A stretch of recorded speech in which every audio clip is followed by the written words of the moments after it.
Iya, siang ini saya mau cerita lagi ya. Saya mau lanjut cerita saya yang kemarin. Kalau saya kemarin itu eh, disantet ya kepala saya ya dengan besi berkarat 1 jengkal. Itu malah saya yang dituduh jadi tukang santet. Jadi kalau ada sakit sedikit pun terhadap mereka, saya yang dituduh nyantet, saya yang dituduh nganiaya jarak jauh, padahal saya nggak melakukan apa-apa. Nah, jadi sebenarnya kalau mereka tuh ingin tahu ya, waktu saya mau kabur ada suara, jangan kabur, jangan pergi, aku yang akan perang di depanmu. Nah, jadi pada waktu mereka musuhi saya, mereka katakanlah nanya saya ya, waktu itu kan saya pernah bilang kalau mereka itu ganggu, dan saya maksud ganggu itu nakali atau apa ya, intinya itu jahati gitu ya, jahati saya. Nah, saat mereka jahat sama saya, jahati saya itu memang sudah ada suara, aku yang perang di depan, aku jangan takut. Tapi mereka itu jahati terus, tidak mau kejahatannya itu diketahui orang lain. Tapi pokoknya tujuan mereka saya harus pulang ke Indonesia. Jadi mereka giring pulang setelah kejahatan yang mereka lakukan sama saya itu banyak sekali, terhitung jumlahnya. Kalau misalnya bikin story itu 1.000 malam.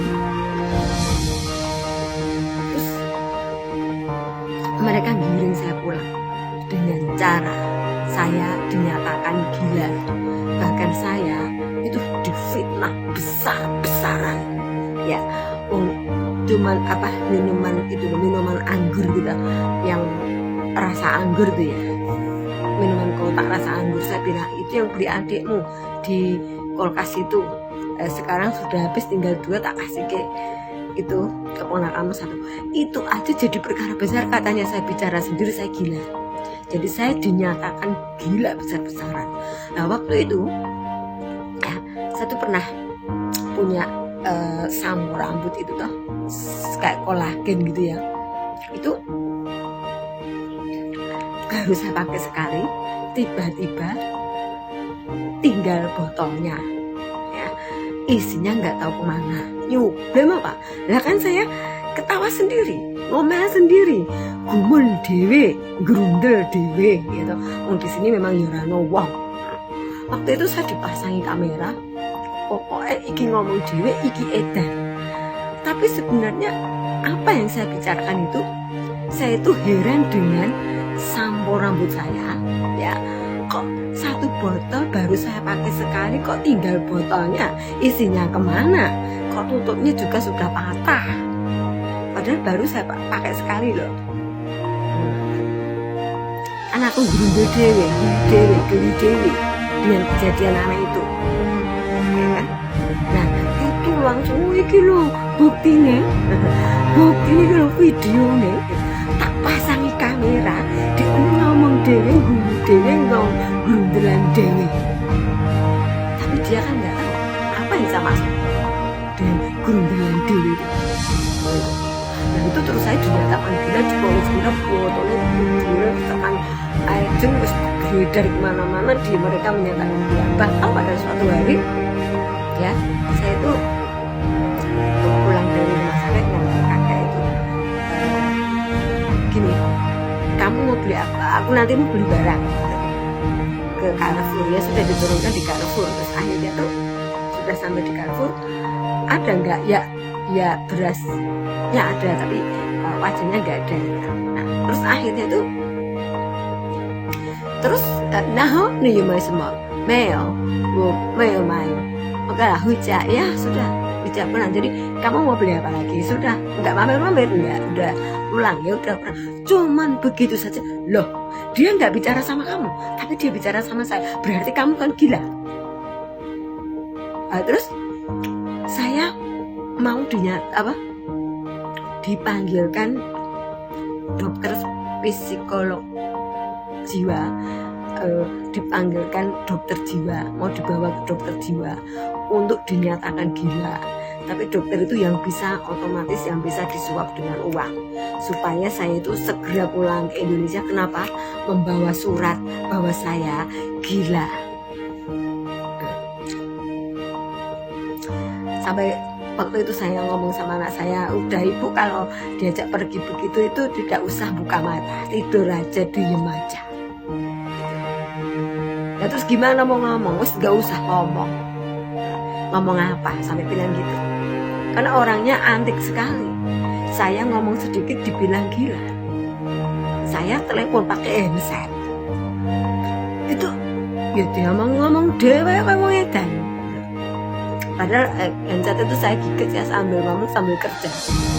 Kalau malam pun saya tuh kan tiap Sabtu Minggu gitu kan anak-anaknya datang.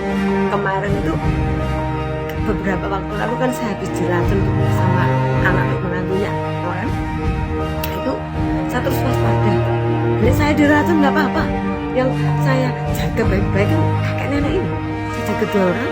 Nah nanti kalau semuanya dikasih racun, terus 2 orang ini keracunan, saya lengah. Siapa yang salah? Ya kan? Akhirnya malam itu saya mesti ya udah tak tahu kabeh, air semua saya buang. Ya.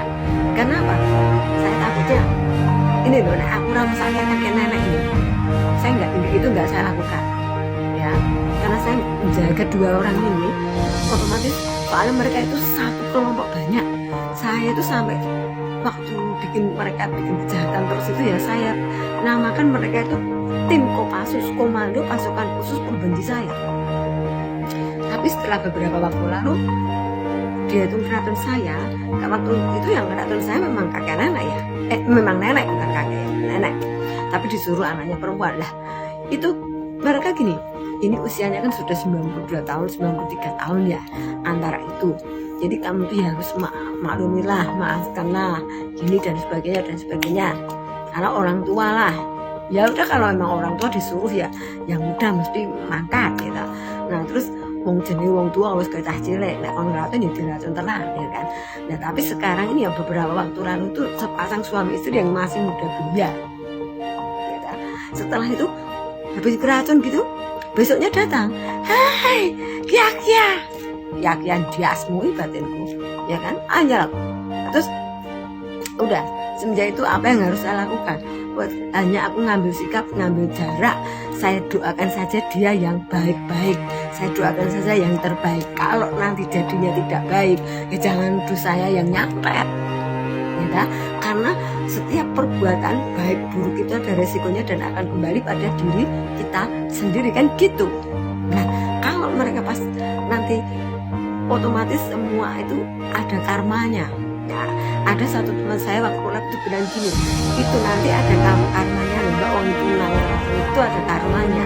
Karena apa yang kau tabur itu yang kau tuai, apa yang kau tanam itu yang kau petik. Seperti itu kan. Nah nanti apa ya, saya waktu diracun sama nenek ini saya doakan itu baik-baik ya. Sekarang apa? Ya orang ngandelin dulu gitu. Tangannya dengka-dengka, iya ya jelas lah. Pernah itu anaknya perempuan datang, kok tanganku sakit kenapa? Lah jenenge jahat ya. Suka ngeracun orang, nek tanganmu sakit ya wes toh itu upahmu ya kan.